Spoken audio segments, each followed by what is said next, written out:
Bonjour à tous. Merci d'être présents. Je suis Louise de Winat et avant de démarrer ce webinaire, j'ai quelques informations à vous transmettre. Je laisserai ensuite la parole à nos experts de l'irrigation pour vous présenter ce pourquoi vous êtes là. Le webinaire va se dérouler en 3 étapes. On va revenir d'abord sur les problématiques, en tant qu'irrigant que vous rencontrez avec, les fameuses questions, quand apporter de l'eau et quelle quantité d'eau apporter à vos cultures. On parlera aussi de l'adaptation d'irrigation et enfin des moyens d'avoir, une meilleure connaissance de l'eau disponible pour vos cultures. Pour vous présenter tout ça, nous avons réuni 3 experts de l'irrigation. D'abord Laurent Huet de l'entreprise Netafim, qui est, le leader mondial des solutions de gestion de l'eau en agriculture. Également Sophie Gendre d'Arvalis, l'Institut technique pour les grandes cultures, et Romain Vallée de l'entreprise Winat, qui fournit de la parcelle au territoire les données agronomiques, pédologiques et météorologiques clés pour l'agriculture. Je vais laisser la main à nos 3 experts et je vous retrouve tout à l'heure pour les questions-réponses. Je vous souhaite un bon webinaire. Merci Louise pour cette introduction. Donc en effet, on a pour, objectif de vous présenter un petit peu, les éléments clés pour le pilotage de l'irrigation. On commence toujours par refaire un petit bilan de la saison. 2023 a été une saison, assez atypique comme les dernières, hein. On se rappelle de 2022 très sèche, 2021 plutôt très pluvieuse à l'échelle nationale. 2023 a été aussi marqué par des disparités territoriales et temporelles. On a eu un début de saison plutôt sec, après un cours de saison assez, humide et un automne surtout très humide, hein. Mais ça, c'est une image nationale. On a des disparités très, très fortes. Par exemple, dans le Nord-Pas-de-Calais, du côté de Calais, on a pu avoir 500 millimètres au mois de novembre et un cumul sur l'année autour de 1 800-1 900 millimètres, de pluviométrie. Alors que, sur l'arc méditerranéen et entre autres sur la partie Occitanie, sur l'ensemble de l'année 2023, on a eu à peine 200 millimètres, de pluie, entre 200 et 250 millimètres de pluie sur l'ensemble de l'année. Ces événements extrêmes, ils nous obligent derrière à bien porter l'eau, à bien monitorer, le suivi pour justement optimiser son pilotage. En termes de système d'irrigation, aujourd'hui, il y a 4 grands systèmes d'irrigation. On va avoir le goutte à goutte, qui est une irrigation localisée. On va avoir après des systèmes plutôt type aspersion, avec les pivots et les enrouleurs qui sont des systèmes où on est contraint par un tour d'eau, le temps de retour de la machine, de l'outil, sur la parcelle. Et après, on a un autre système d'aspersion qui est la couverture intégrale, où on peut irriguer toute la parcelle en une fois.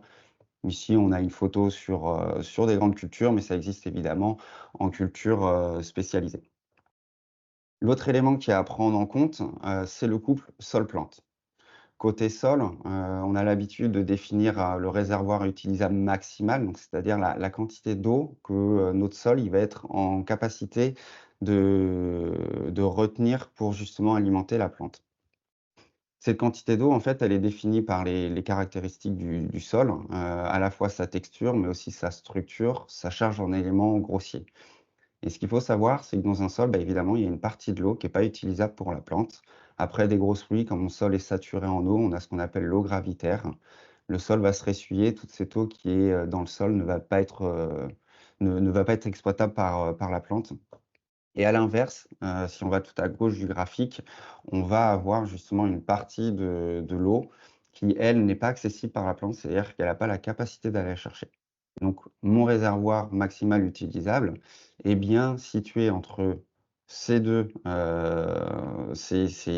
blocs, d'eau dans le sol, c'est-à-dire l'eau trop fortement, liée au sol et l'eau gravitaire.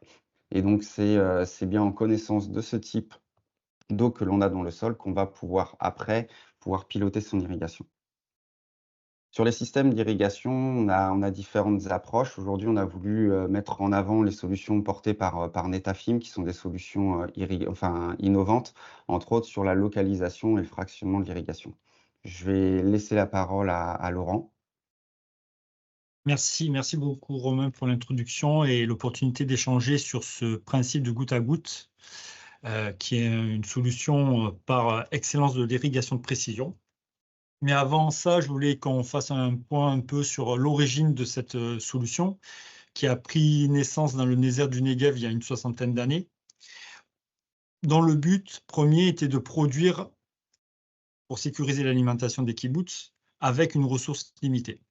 Donc on est là, vraiment, la naissance du goutte à goutte, c'est vraiment ça, c'est d'être efficient, et d'où le principe fondateur de l'irrigation de précision, donc l'irrigation goutte à goutte, d'apporter au bon endroit et au bon moment l'eau pour les nutriments, pour la culture, eau et nutriments. En parallèle de ce système, le goutte à goutte a de nombreuses autres caractéristiques, dont la flexibilité et la modularité en fonction des cultures, mais aussi flexibilité, puisque par rapport au tour d'eau, on est moins contraint qu'avec un enrouleur ou avec autre chose. L'uniformité de distribution également, qui est un point clé par rapport à ce système-là, c'est-à-dire qu'en chaque point de la parcelle, vous avez exactement la même quantité d'eau qui est apportée en même temps également, donc une uniformité, une alimentation et une nutrition qui est optimale. Et aussi, c'est un système basse pression, donc qui permet aussi de réduire la consommation énergétique de votre système. Donc en résumé, le goutte à goutte, c'est un système qui va vous permettre de préserver vos ressources, eau, nutriments, énergie, tout en maintenant un potentiel de production de vos cultures. Donc là, je vais un peu vous développer ce qui est le fondement du goutte à goutte, mais pas que, qui est un fondement important. Romain en a parlé tout à l'heure du couple sol-plante. Et c'est vraiment un point clé quand on dit principe de micro-irrigation au bon endroit, au bon moment. Au bon endroit, c'est totalement lié au couple sol-plante. De quoi on parle? Quel type de sol, profondeur, et texture, structure, taux de matière organique, taux de pierrosité, de quoi on parle. Puis, on lie ça avec la plante et le système racinaire de votre plante. Système racinaire qui évolue avec le temps, notamment avec les cultures céréalières ou les cultures pérennes. Là, je vous ai mis un exemple de vigne où la grosse majorité du système racinaire viticole se trouve sur les 80 premiers centimètres. Donc, ça nous donne une idée, cette notion de coupe sol-plante, de réservoir. De quel réservoir utile on a réellement accès, et de pouvoir choisir la densité de goutteurs, densité et débit des goutteurs en fonction de ce réservoir-là pour être le plus efficient possible. Le deuxième principe qui est d'apporter au bon moment, c'est de répondre aux besoins de la plante qui sont différents en fonction du stade phénologique, au démarrage, débourrement, floraison, etc. Et d'apporter vraiment la quantité d'eau, mais aussi de nutriments si c'est nécessaire, au bon endroit. Là, je vous ai mis un exemple en raisin de table de fertirrigation. Donc, c'est un point clé sur l'efficience. Ces deux paramètres vont permettre d'être efficient par la suite. Ouais, merci beaucoup, pardon, Louise. Donc là, l'idée, c'était de vous montrer, effectivement, par rapport aux autres systèmes, l'irrigation goutte à goutte permet d'apporter en plein cœur du système racinaire, donc de localiser l'eau et les nutriments, et donc d'être plus efficient. C'est ce que vous voyez là sur ce graphique, avec une efficience de près de 90%. Mais ce que ça veut dire aussi derrière ça, c'est que les pertes sont réduites en termes de ruissellement, moins de percolation et moins d'évaporation. Donc toute l'eau que vous apportez va droit dans la plante et est utilisée par la plante. L'autre aspect également, c'est l'uniformité de distribution, c'est-à-dire que l'efficience, elle tient aussi dans le fait que le système est dimensionné de telle sorte que vous ayez exactement à chaque point de votre parcelle la même quantité d'eau qui soit apportée à vos plantes, et aussi si vous apportez de la fertirrigation, également que tout soit alimenté de la même façon, qu'il n'y ait pas des sur- ou sous-irrigations. Donc ça, ce système, il est efficient, mais il est aussi très flexible. Et ça, c'est un point important pour de la micro-irrigation, cette flexibilité. Louise, est-ce que tu peux, s'il te plaît, voilà. La micro-irrigation, c'est un système qui correspond à n'importe quelle culture. Là, je vous ai mis quelques exemples. Donc, vous avez de la salade en plein cœur du désert. Vous avez du maïs, de la pomme de terre, de la viticulture, de l'arbo. Peu importe la culture, on peut trouver des solutions pour irriguer via la micro-irrigation, et aussi peu importe la parcelle. C'est-à-dire la parcelle, si elle est en pente, peu importe la forme de la parcelle, qu'on ait de la topographie ou pas, on a les solutions pour adapter le système pour qu'il soit pertinent et efficient. Donc la technique d'irrigation, c'est un point clé de la réussite de votre projet, et ce choix technique, il repose sur le choix du système d'irrigation, donc le goutte à goutte. Est-ce que vous allez prendre la densité de goutte à goutte sur votre surface, c'est-à-dire les espacements entre les goutteurs, les débits des goutteurs, mais ça va passer également par un choix de filtration, puisque c'est un point aussi important à considérer, c'est que, étant donné que vous êtes sur un système de micro-irrigation, de précision, précision, ça demande une filtration, une maintenance un peu plus pointue pour sécuriser la durée de vie du système. Et en parallèle de tout ça, il y a le design hydraulique qui va répondre à vos caractéristiques de votre parcelle, mais aussi aux besoins de à vos besoins à vous en termes de pilotage et de gestion de l'eau. Donc, maintenant que vous avez le véhicule, vous avez un véhicule qui correspond à vos caractéristiques parcellaires, d'eau, de tour d'eau, de disponibilité, de culture. Vous avez le véhicule complètement adapté à vos besoins, mais il reste à le piloter. Et c'est là où les instituts de recherche, les instituts du végétal comme Arvalis ont toute leur expertise pour vous aider dans ce pilotage, puisque vous avez le véhicule, maintenant il reste à le piloter de façon la plus pertinente possible pour en retirer le maximum d'efficience. Merci, merci beaucoup, Laurent. Donc moi, je vais vous parler, voilà, de la première question qu'on peut se poser. C'est déjà pourquoi on pilote l'irrigation, donc à quoi ça sert de piloter l'irrigation? Le pilotage, il va répondre, à différentes questions au cours de la campagne selon le contexte. Parce que souvent, ce qui nous est, dit, c'est, je vais donner l'exemple du maïs, parce que voilà, on est, plutôt grande culture, Arvalis, comme le disait Louise au départ. En maïs, on nous dit souvent, «Bah, oui, mais moi, mon débit d'équipement, en tout cas ma capacité d'irrigation est, trop faible et donc en fait, j'irrigue tout le temps». Oui, mais la première question auquel répond le pilotage, c'est pas forcément quand est-ce qu'on revient, ça peut, pour d'autres cultures, mais la première question déjà, c'est de savoir quand est-ce qu'on démarre. Et ça, c'est pas le type de matériel qui va être bloquant, donc on va, faire ce choix de démarrage qui va être fonction de la culture, selon fonction du sol, fonction du climat, selon fonction de nos ressources et nos capacités d'apport. Une autre des questions auxquelles ça répond, c'est, alors quand on est, sur, des cultures pour lesquelles notre débit d'équipement n'est pas limitant, c'est à quel rythme irriguer en l'absence de pluie? Par exemple, si on veut irriguer des céréales à paille, généralement le matériel n'est pas, bloquant pour les céréales à paille et donc la question c'est, à quel moment ma culture a le plus besoin d'eau? Ensuite, c'est comment adapter le rythme selon la période du cycle. Donc des fois, ma plante, elle va avoir besoin d'eau à des moments. Je vais donner l'exemple, du maïs. Le maïs est très, très sensible au stress hydrique au moment de la floraison, plus que, entre 10 et 15 feuilles. Une autre des questions, auxquelles, les outils de pilotage peuvent permettre de répondre, c'est, quand reprendre l'irrigation après une pluie? Notamment parce que, il y a toute cette notion de pluie efficace. Donc, quand il pleut, combien il pleut, combien il est effectivement tombé sur mon sol et à quel moment, voilà, ma plante elle a utilisé l'eau de pluie et à quel moment elle a besoin, encore d'avoir de l'eau d'irrigation.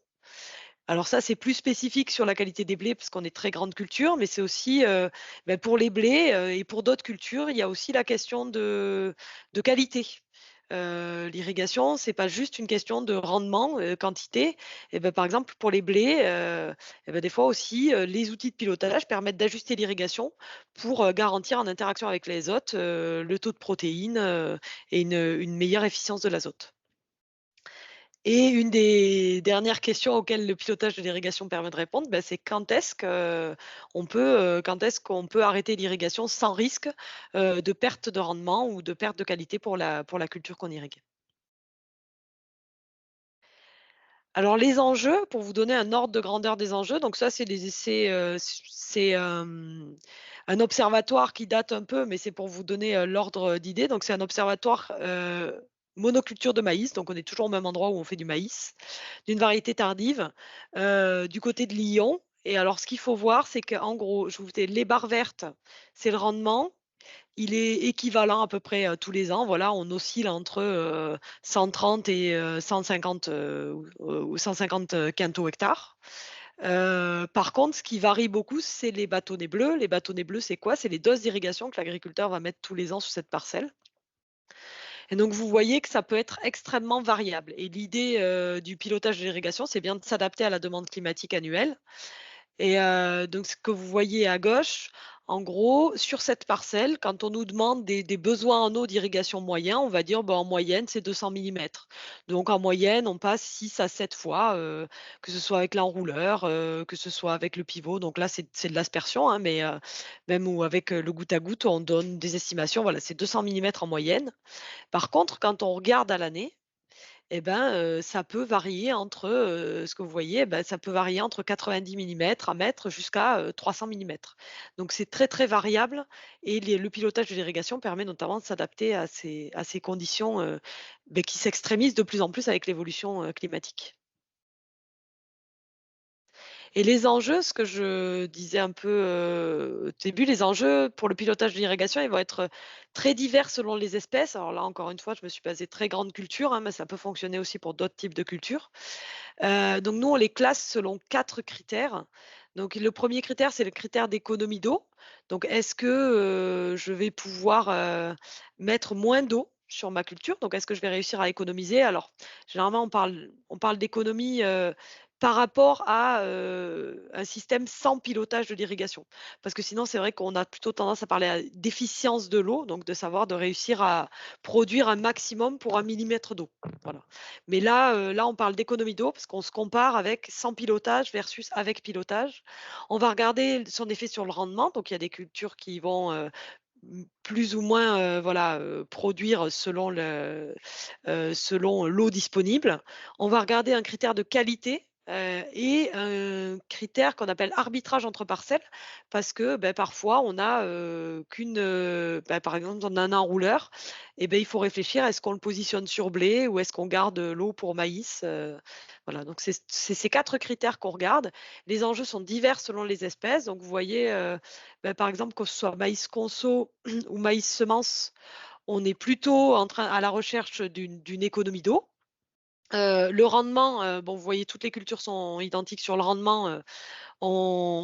C'est un gain de rendement, hein, c'est une amélioration de l'efficience de l'eau, hein, qui est assez marquée, quelles que soient les cultures. Sur la qualité, eh ben, on va avoir plus d'enjeux qualité sur, un blé dur, une orge de printemps que sur un maïs, hein, ou encore un sorgho. Et sur l'arbitrage entre parcelles, par contre, en maïs semence, bah, ça joue pas, c'est-à-dire que la priorité généralement, donnée par les agriculteurs est au maïs semence, ou au maïs conso, et ensuite c'est plutôt, ce qu'on appelle nous les cultures sur lesquelles on réalise, des irrigations d'opportunité, ou maintenant plutôt appelées régulièrement irrigation de résilience. Donc c'est ce qu'on appelle l'irrigation en dessous de l'évapotranspiration maximale. Donc, on accepte un stress hydrique, mais on va aller sortir le système d'irrigation pour sauver la culture, hein, en gros, hein, c'est ça.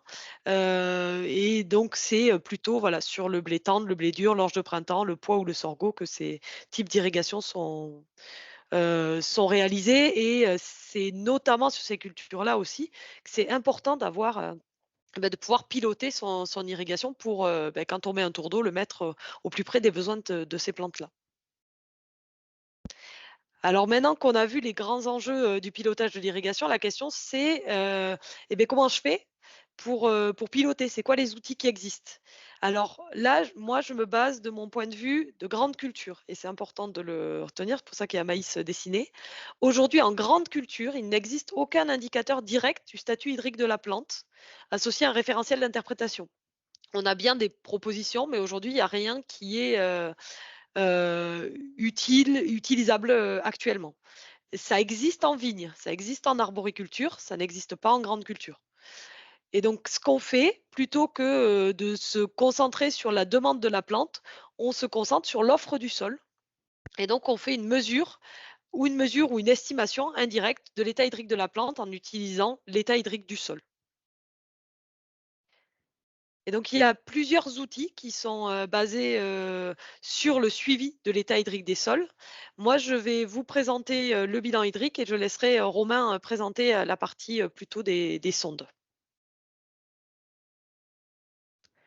Donc, le bilan hydrique, là, aujourd'hui, on va parler de bilan hydrique Irelis, donc qui maintenant s'appelle, je crois, Irelis by Arvalis, hein, qui est à l'intérieur notamment de l'outil de l'interface Winat.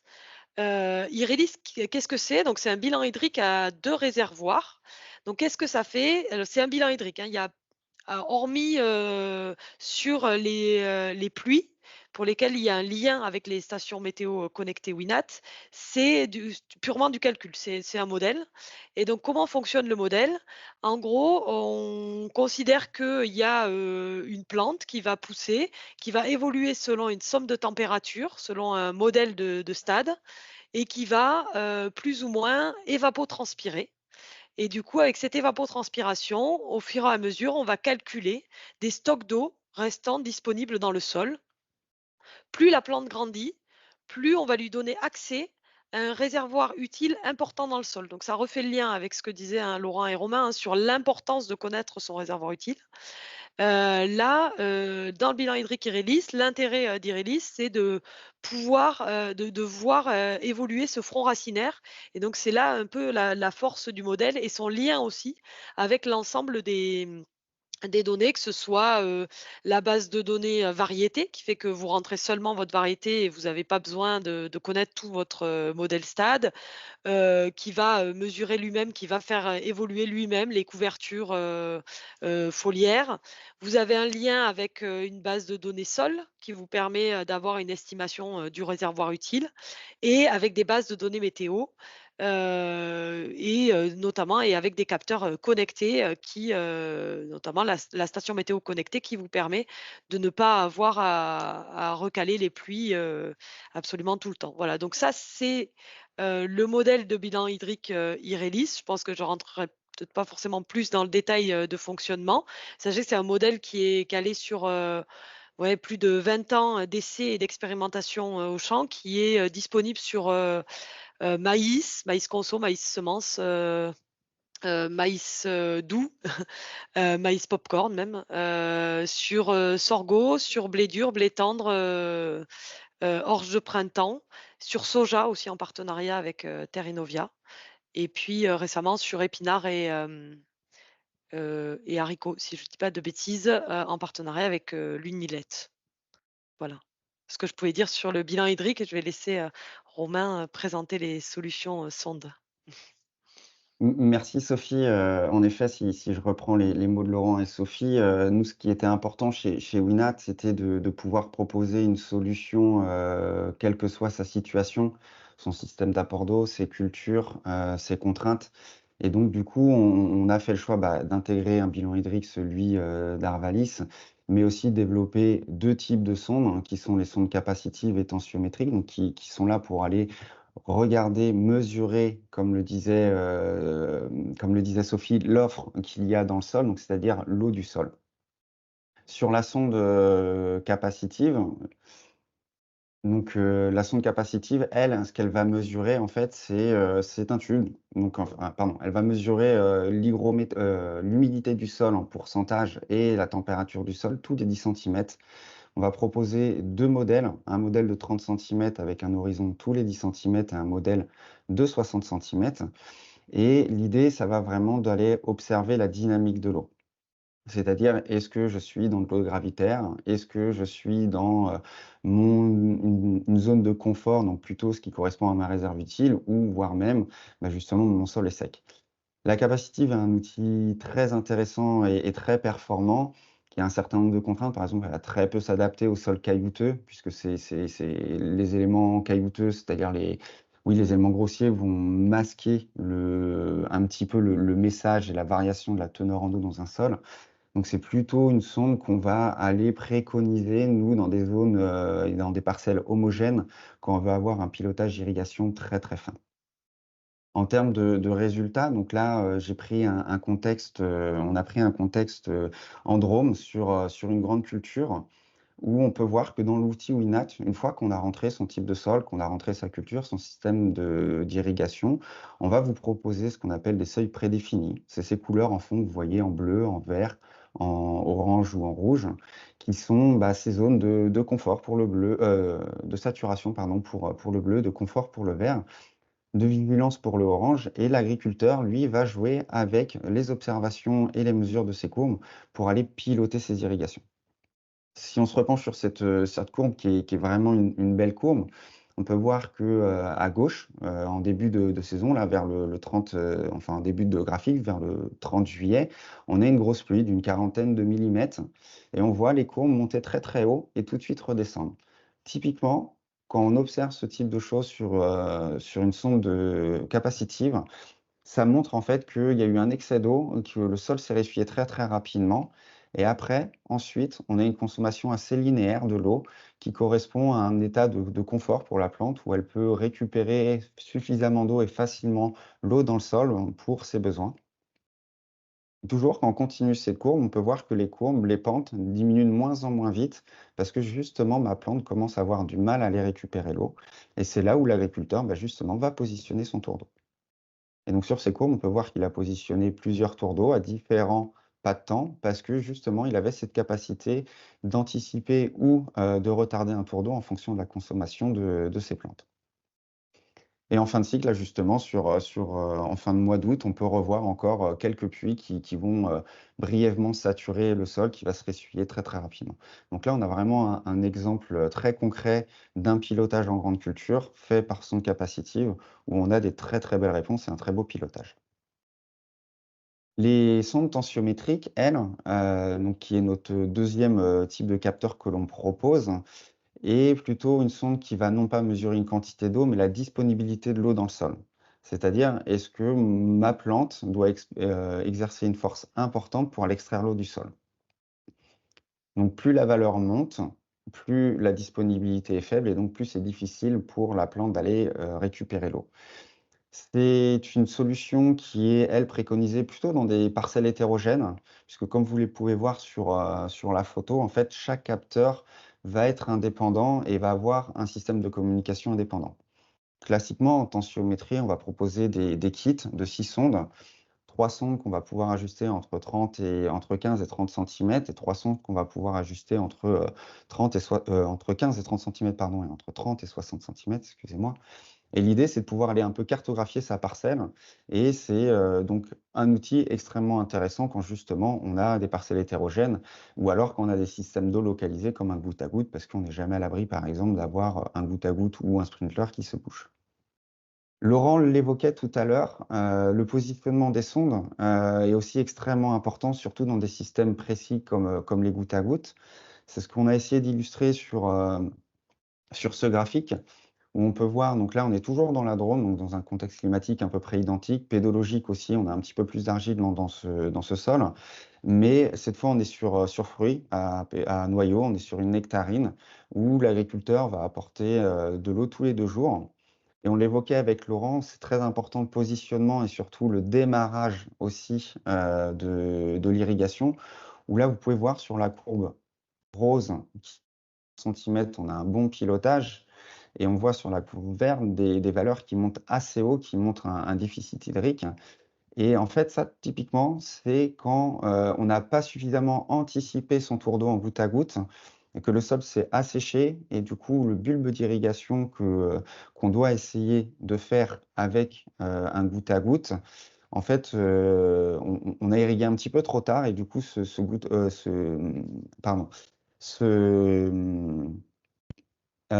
bulbe, s'est défait et a été difficile à reconstituer et donc toute la saison, parce qu'il n'a pas anticipé son irrigation, il a eu cette contrainte sur l'horizon enfin l'horizon 30 centimètres. Je vais repasser la parole à Laurent qui, va vous montrer aussi, un exemple en situation, de goutte à goutte enterré, qui est quelque chose de très innovant où on va pouvoir voir à l'effet en effet l'effet sur les courbes, sur nos outils Winat, mais aussi directement sur le sol par des belles coupes, de sol. Effectivement, sur le goutte à goutte enterré, c'est une goutte à goutte enterré. pas accès directement au bulbe. En tout cas, le système est hors de l'action du producteur. Du coup, on s'appuie sur des sondes pour suivre la diffusion du bulbe et justement piloter de façon plus efficiente et plus fin l'irrigation. Donc là, c'est sur de l'amandier où on suit justement la diffusion du bulbe. Et le but étant, alors la photo le principal, c'est d'avoir un bulbe qui soit large et pas rikiki. Donc, on commence l'irrigation plus tôt pour maîtriser cette capillarité et accompagner le végétal. Donc, pour nous, c'est un point important, goutte à goutte enterré. Alors, il y a différents, on pourrait rentrer dans le détail, mais ce n'est pas le lieu ici. Mais le pilotage en goutte à goutte enterré est important.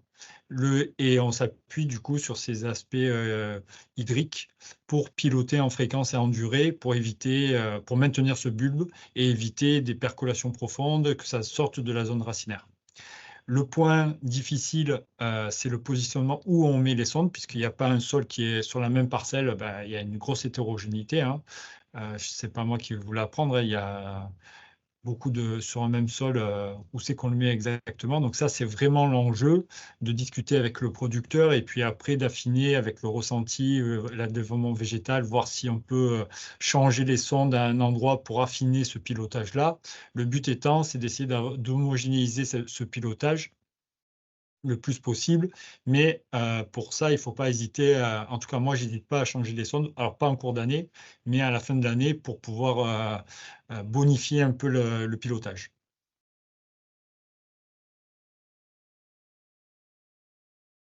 Je pense que c'est bon pour moi, en tout cas par rapport au goutte à goutte enterré.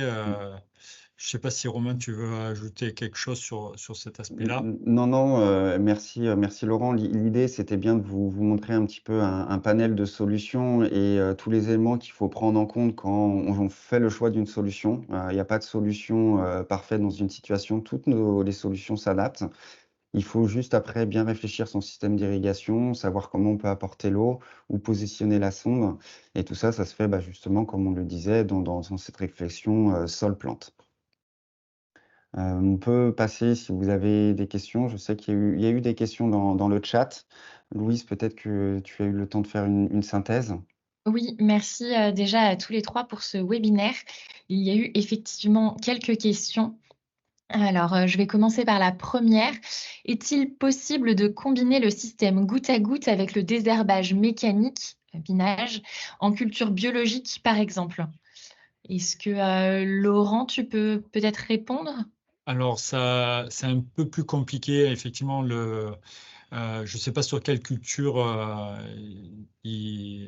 c'est, mais c'est un peu plus. Le désherbage mécanique, ça reste une complication quand vous mettez du goutte à goutte sur la parcelle, puisque vous avez un risque fort de l'attraper et de détériorer le système. Donc, par exemple, en maïs, on le met à un stade où normalement il y a quasi plus d'herbes qui poussent et on s'adapte. La plupart du temps en bio, c'est la raison pour laquelle en bio, il y a pas mal de goutte à goutte plutôt enterré, puisque ça permet de travailler le sol, gérer l'enherbement plus facilement. Mais comme disait Romain, il n'y a pas de solution optimale. On s'adapte, on essaie de trouver en fonction du contexte, donc pédoclimatique, mais de la culture et aussi de l'itinéraire technique, puisque ça, l'itinéraire technique, c'est une grosse caractéristique et on va choisir le système. En tout cas, on va orienter le système en fonction de cette pratique-là, puisque ça peut jouer grandement sur le choix du système. D'accord. Pour compléter, c'est aussi une réflexion qu'on doit avoir dans le positionnement d'une sonde ou de son Exactement. outil. C'est vrai que par exemple, en grande culture, en maïs, nous, on a beaucoup d'utilisateurs qui nous disent les sondes, c'est très bien, mais je fais du désherbage mécanique, je fais un binage. Et du coup, c'est sûr que dans ces situations-là, un outil type Irelis, lui, va s'affranchir de cette contrainte de matériel dans la parcelle. Même Il y a si on une préconise question. de mettre les sondes dans le rang où on limite l'impact sur les outils mécaniques. Et une question du coup qui est peut-être liée, comment est-ce qu'on connecte du coup les sondes au système? Est-ce que Romain, peut-être tu peux répondre, ou Laurent? Oui, alors nous, quand on met une sonde, quand on met des sondes en place dans une parcelle, bien évidemment, on a notre application, notre interface, hein. Les captures d'écran qu'on vous a montrées venaient de l'interface, et donc on a des numéros de série qu'on va intégrer dans l'application pour après avoir les données de sa parcelle directement sur son téléphone. D'accord, merci.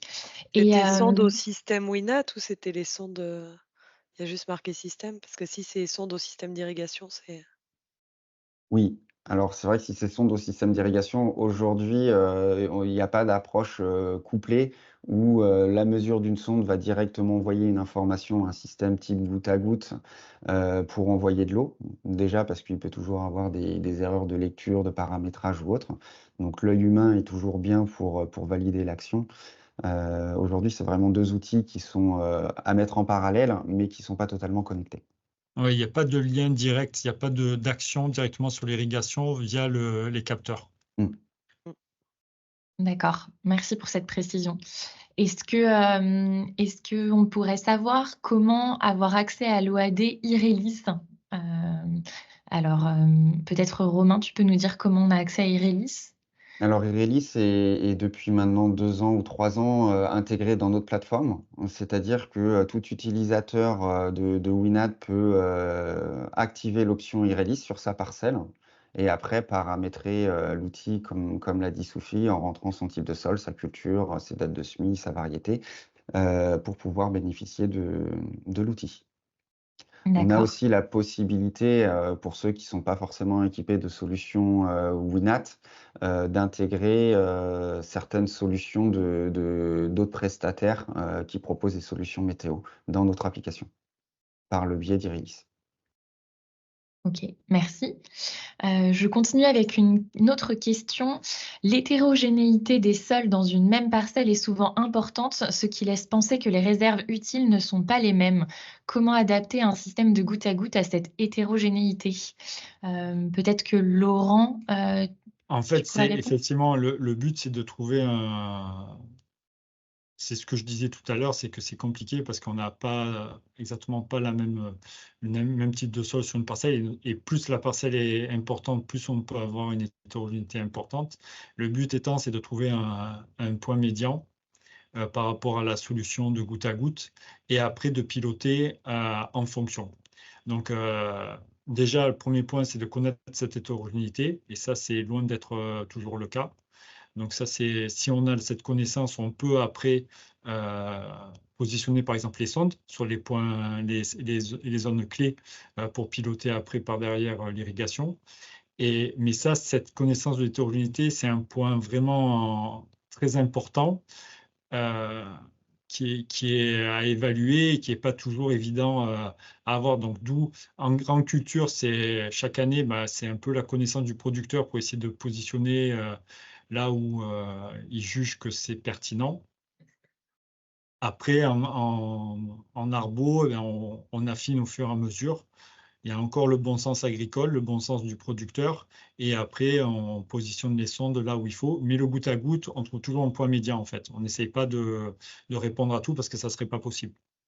Et c'est le même cas, pour l'aspersion? En fait, la Oui. la question se pose de la même manière pour l'aspersion. C'est-à-dire qu'en fait, l'aspersion, on peut alors moins la couverture intégrale, mais les 2 autres, un rouleur, que ce soit en rouleur ou pivot, on peut gérer des vitesses, donc pour changer des doses, hein. Mais la réalité, c'est qu'en enrouleur, la plupart des gens ne le font pas parce que c'est déjà quand même, très lourd en temps de main-d'œuvre, donc on met toujours la même dose, sur l'ensemble de la parcelle. Et ensuite, il y a en pivot les évolutions, technologiques, qu'on appelle, modulation intraparcellaire de l'irrigation ou VRI, mais qui sont aujourd'hui, je pense que s'il y a 20 pivots, en France qui sont équipés de ces systèmes-là, c'est le bout du monde. Donc en fait, tous les systèmes, voilà, doivent, gérer, selon un réservoir utile, médian de la parcelle, malheureusement. D'accord, merci, pour cette réponse. Sophie, d'ailleurs, j'ai, je pense, une question, plutôt pour toi. Pour le modèle Irélis, quelle base de données sol utilisez-vous? Alors c'est notre propre base de données sol, qui est travaillée, hein, en partenariat quand même avec, beaucoup d'utilisateurs. Parce qu'en fait, la plupart des bases de données sol qu'on trouve et qu'on trouvait et qui sont, disponibles, sont des bases, qu'on appelle, pédologiques.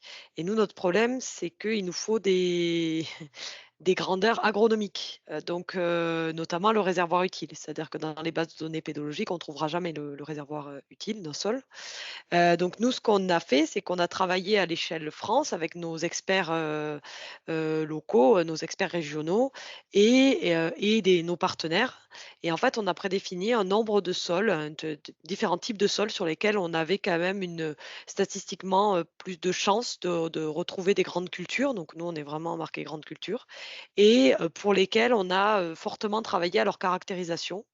Et donc, c'est notre base de données sol Arvalis qui est en tout cas pour les grands types de sols, pour les noms des grands types de sols, en accès libre. Alors je ne saurais pas dire exactement, si aujourd'hui parce que c'était sur API Agro, donc je ne sais pas si elle y est encore, donc je vous préciserai ça. Et qui ensuite, sur la partie, plus, limitée, qui, définit voilà, tout ce qu'on peut, avoir comme, caractéristiques, sol nécessaires pour, notamment les entrées dans les modèles. Voilà. D'accord, merci. Romain, une autre question plutôt pour toi. Pourquoi les sondes capacitives sont peu adaptées au sol caillouteux? En fait, là, si on reprend la technique de la sonde capacitive, elle va envoyer un champ électromagnétique dans le sol, qui va répondre à l'ensemble des éléments, qui constituent le sol. La fraction minérale, c'est, le bruit de fond et ce que va mesurer les différences que vont mesurer une sonde capacitive, en fait, c'est la répartition dans la porosité du sol de l'air ou de l'eau. Et donc c'est ce qu'on cherche à suivre. Le problème des sols caillouteux, c'est que, déjà quand on pose, on a des risques de faire des grosses poches d'air, donc on va avoir une donnée qui va être erronée et de la même manière, surtout si votre parcelle caillouteuse est très hétérogène en termes de taille de cailloux et répartition dans le profil, vous pouvez avoir des horizons, qui ont des valeurs, pas forcément aberrantes, je dirais, mais qui ont des valeurs différentes des autres et ils ont la même tendance, mais des valeurs qui sont très différentes. Vous pouvez avoir un horizon à 22 et celui d'en dessous à 15 et c'est autant de choses qui vont complexifier la lecture, de la courbe et D'accord. donc après l'interprétation et le bon pilotage. OK, merci Romain. Il y a encore une question, mais plutôt sur les sondes, tensiométriques.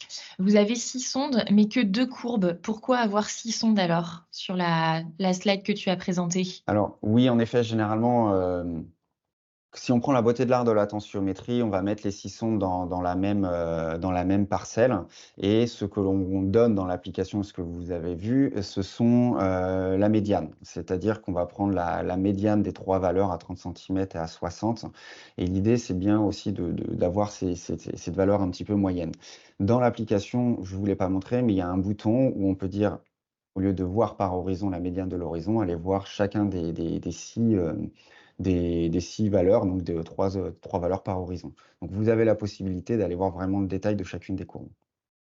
Après, pourquoi Mmh, dans la beauté de l'art, on met 3 sondes, tensiométriques? Bon, déjà la question de la représentation de la mesure et puis de la répétabilité, hein. Les sondes tensiométriques, c'est mmh, des sondes, qui sont quand même moins chères qu'en termes, financiers que des sondes capacitives, mais elles sont moins chères parce qu'elles sont aussi, voilà, peut-être un peu, moins précises et avec une variabilité, liée et notamment quand on rentre dans des sols secs et c'est donc ça. l'idée, d'en avoir 3, c'est de se dire, si je prends la médiane, au moins, j'évite celle qui déclenche pas ou celle des fois qui décroche.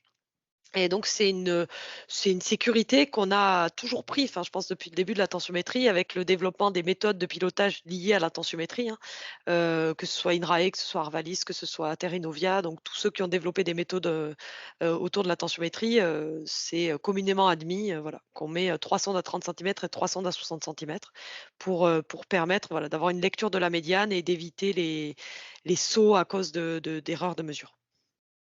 Ça D'accord. permet de plus de robustesse. Après, c'est vrai qu'aujourd'hui, alors Sophie l'a dit, entre autres dans les sols argileux où on peut avoir des fentes de retrait, donc le sol qui fissure, une sonde qui décroche. Aujourd'hui, le fait d'avoir un outil connecté justement dans la lecture des courbes, quand on regarde courbe par courbe, permet de voir ça très rapidement et justement Oui. pouvoir aller intervenir aussi. Mais c'est toujours, voilà, on préconise quand même de mettre plusieurs sondes dans un sol parce qu'il y a une hétérogénéité justement. OK, merci. Une question plutôt adressée à Laurent. En culture d'ail, des expérimentations sur des micro-parcelles ont effectivement démontré l'efficience et la productivité de l'eau qui sont meilleures en goutte à goutte, surface ou enterrée, qu'en aspersion. Mais dès lors que le dispositif a des parcelles plus conséquentes, des difficultés sont rencontrées avec le passage de la herse étrille, etc. Comment le goutte à goutte peut-il s'intégrer dans ce système de culture spécialisée? Bah, là, on revient sur le travail du sol et le désherbage mécanique. C'est-à-dire que là, on arrive à un peu une impasse sur le goutte à goutte de surface, notamment pour ces grandes cultures, de comment on peut gérer l'herbe tout en ayant un système sur place.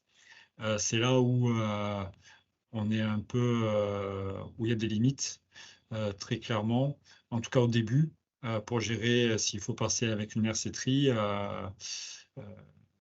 Ça peut être compliqué. Après, il y a des systèmes un peu plus robustes avec parce que généralement, ces systèmes-là, on les utilise avec de la gaine. Donc, c'est des parois fines.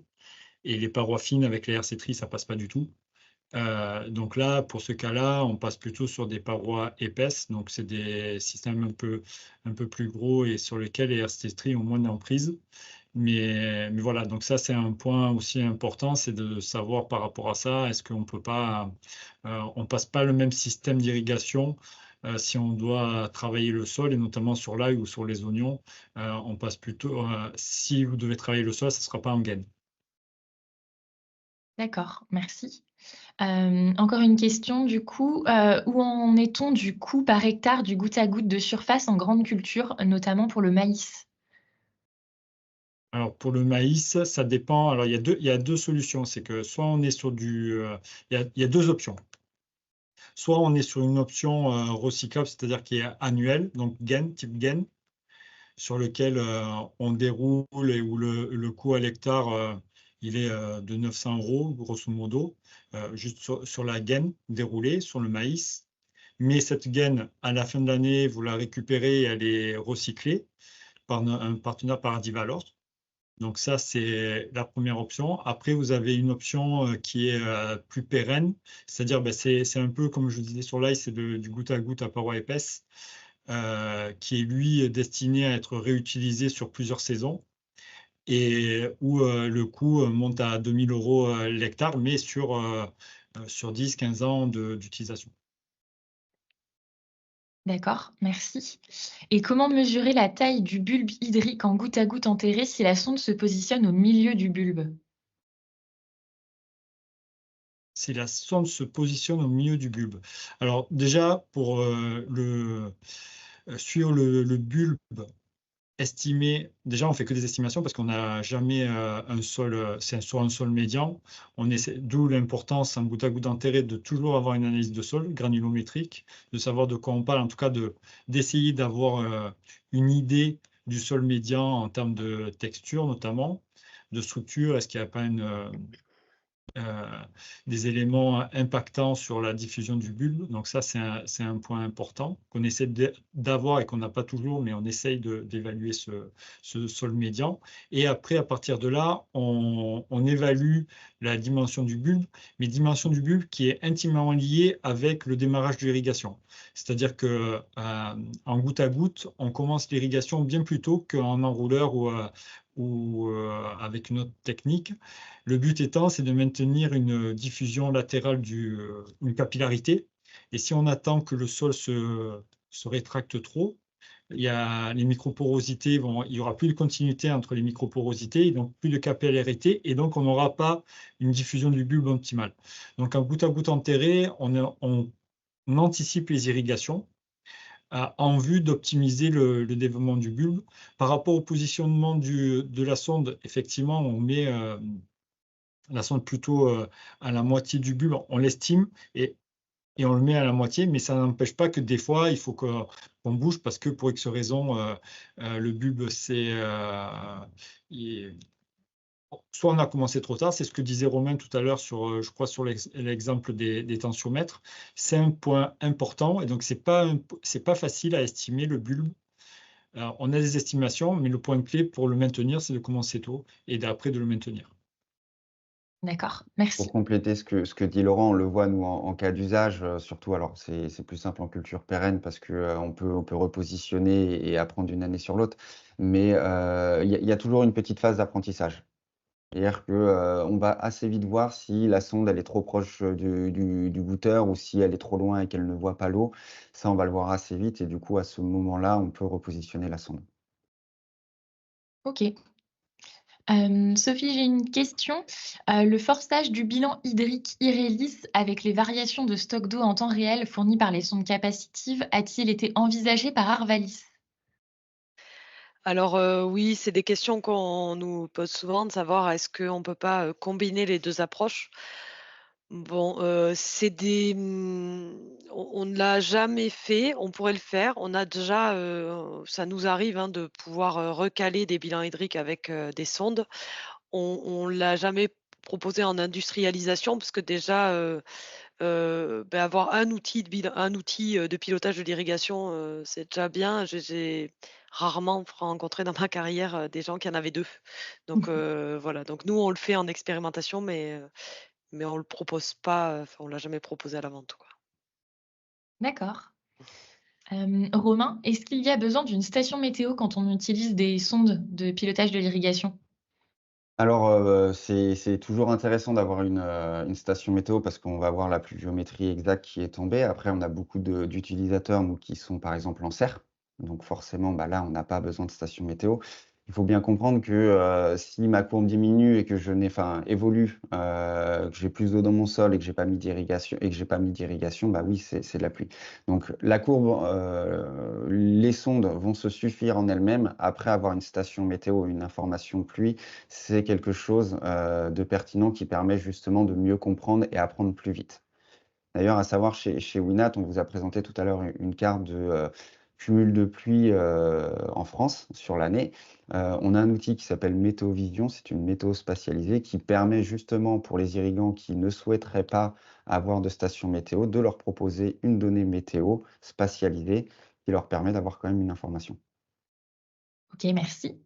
Il y a quelqu'un qui a posé une question, tu nous as parlé des sols, des différences de sol pour les sondes tensiométriques et les sondes capacitives. À Oui. quel type de sol les sondes tensiométriques sont-elles les plus adaptées? Ce qu'on essaie de dire, c'est qu'en fait, il y a pas, toute solution peut aller dans à peu près tout contexte. C'est vrai que parce que justement les tensiomètres, ce sont des boîtiers indépendants, on peut aller, se mettre dans sur une parcelle, si elle est un peu hétérogène, on peut aller se mettre dans des endroits un petit peu contrastés, pardon, pour aller voir un petit peu, ce qui se passe dans la parcelle et pouvoir avoir un regard global sur sa parcelle. Là où je le disais, par exemple, que la capacitive s'adaptait peu au sol caillouteux, c'est pas que ça marche pas, c'est qu'il faut faire attention à la pose, à pas générer, par exemple, des bulles d'air, des grosses bulles d'air en poussant des cailloux ou en enlevant des cailloux qui vont, eux, masquer la réalité de la capacité du sol à retenir de l'eau. Et d'un point de vue très pratique, on rappelle que Winat, on est là pour proposer des outils opérationnels, fonctionnels aux agriculteurs. C'est autant d'éléments qui sont compliqués d'interprétation en courbe et donc de valorisation et pilotage derrière.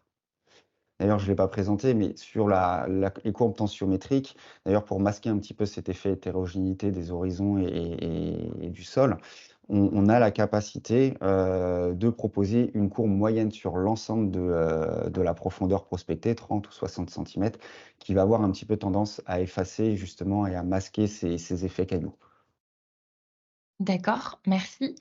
Je poursuis avec une autre question. Comment détermine-t-on la quantité d'eau nécessaire à apporter à un cep de vigne? Alors comme le disait, tout à l'heure Sophie, c'est vrai qu'en grande culture, on est très sur, l'offre. Qu'est-ce qu'il y a dans le sol? À la différence en viticulture, on a aussi des choses qui vont, regarder le besoin. et en arboriculture aussi.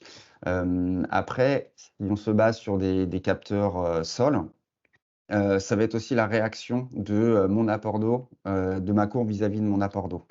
On a très, très souvent et on le voit très régulièrement, surtout, en viticulture ou en néoculture où on n'apporte pas souvent beaucoup d'eau et donc comme le disait, Laurent, on n'a pas forcément un bulbe qui est bien construit, bien fait.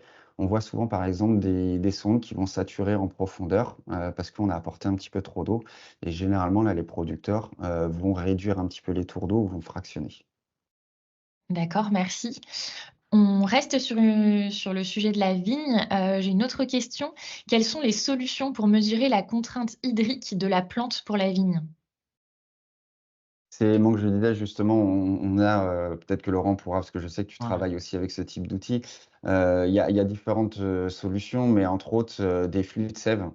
On va pouvoir venir mesurer l'état hydrique, de la feuille ou de la grappe, et donc savoir exactement ce qu'a besoin ou consommé et quel est l'état hydrique de la plante. Donc ça, c'est vraiment regarder le besoin de la plante et non plus, l'offre, le sol. Laurent, tu peux Effectivement, peut-être sur la vigne, c'est un peu plus. Sur la vigne, déjà, on gère une contrainte hydrique. mmh, Et cette contrainte, elle est très variable en fonction du profil de vin que vous allez vouloir produire par la suite. C'est pas du tout pareil. Le pilotage d'irrigation ne sera pas du tout le même sur du rosé. Et encore sur du rosé, il y a plusieurs classes de rosé, sur du blanc ou sur du rouge. Chaque fois, on va piloter de façon différente et les outils, il y a ça, il y a les dendromètres aussi qui aident. Après, il y a quelque chose qui est bien, c'est quand même le suivi des apex et il y a une mmh, application qui vous aide à ça et qui vous permet d'évaluer ceci. Alors, il y a des avantages et des inconvénients à chaque pratique. En tout cas, le suivi des apex, il y a une base de données qui est importante et c'est fait par l'IFV. Le nom m'échappe, mais je pourrais retrouver le nom de l'application qui est disponible sur mobile. Donc ça permet d'affiner le pilotage et de se donner les clés. Après, si on veut vraiment pousser et comprendre ce qui se passe, c'est la chambre à pression. Et la chambre à pression, bon, c'est pas tout le monde qui le fait. Mais là, le net plus ultra, c'est la chambre à pression. Si on veut être sur vraiment le suivi, c'est la chambre à pression. D'accord, merci beaucoup. Il est 11h59, je vous propose une dernière question. Avez-vous des retours d'expérience en maraîchage sous abri, en tunnel? Dans ce cas, conseillez-vous des tensiométriques ou des capacitives en termes de sondes? Comme, Romain? on l'a dit, oui, merci, Louise. Comme on l'a dit, en fait, il y a pas de solution, optimale, peu importe la situation. Il faut prendre vraiment le contexte, à la fois de l'exploitation, de l'exploitant, le système d'irrigation, le couple sol-plante pour, dire: «Bon, voilà, on pense que la meilleure solution adaptée dans votre situation est celle-ci». On a des cas en tunnel, en maraîchage, de sondes tensiométriques ou capacitives, peu importe. D'accord. Eh bien, merci beaucoup. Merci à Merci. tous les 3 pour ce webinaire, pour toutes ces explications. J'espère que le webinaire vous a plu.